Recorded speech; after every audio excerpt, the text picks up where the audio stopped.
Hey guys, what's up YouTube? Fellow fish people, Mr. Honey, making another video. I'm gonna talk about my America's cichlid tank. Started out as just a cichlid tank. I got my African cichlid tank. Figured I'd do the Central and South America tank. And it was going good. And then I got into plants. Now, changed my whole game plans, man. Changed everything up. I mean, now I'm looking at eventually I want a 70 gallon to put these serums in. This little guy here. This one here. Got my little Honduran red point, my little pretty lady. Geophagus. German ram. I got a sumo loach in there, a couple of plecos. Yeah, so they'll go in a bigger tank eventually, because I'm trying to make this a cichlid planted tank. And anybody who's ever tried it knows it is one hell of a job. Some of the plants they fool with constantly, some of the plants they don't even touch. I got a rhino pleco in there.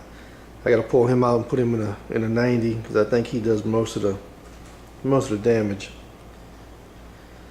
But yeah, so there's my little pretty girl. It's one of my first original fish, man. Anyway, I got this Crinum calamastratum.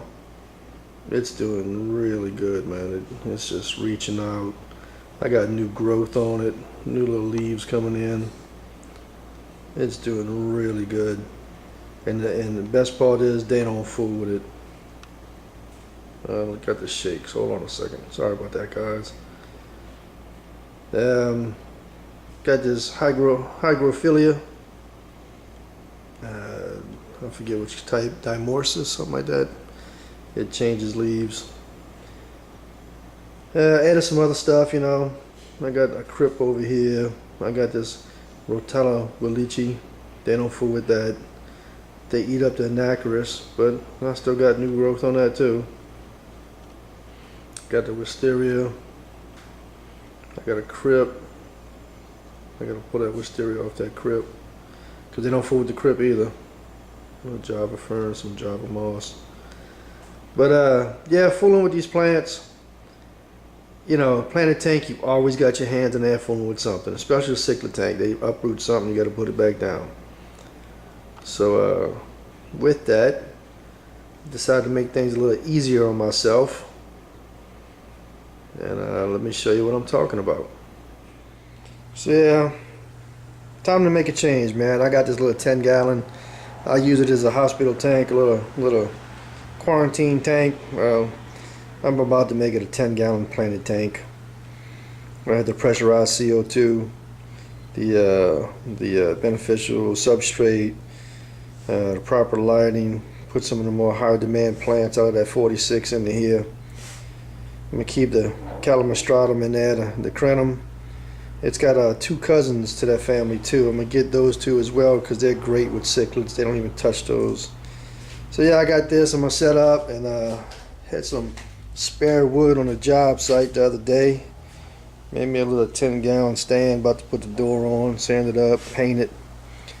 And it's only got a handle about 80 gallons, 80 pounds. And it'll handle way more than that. Yeah, it's gonna work good. Put the tank on it. Then I just gotta find a place to put it. But it's gonna go in that room, in my living room, until eventually I close in this garage and make this my fish tank room. Yeah, the wife's gonna love that. Alright, so let me take you back inside. Alright, so now you see what I'm gonna do, my plans. I'm gonna take some of this stuff, take that plant my boy Stunt gave me, that Willichi in the back, that crip, get some other plants in there, and put it in a 10 gallon planted with the pressurized CO2. Some little sumo loach in there.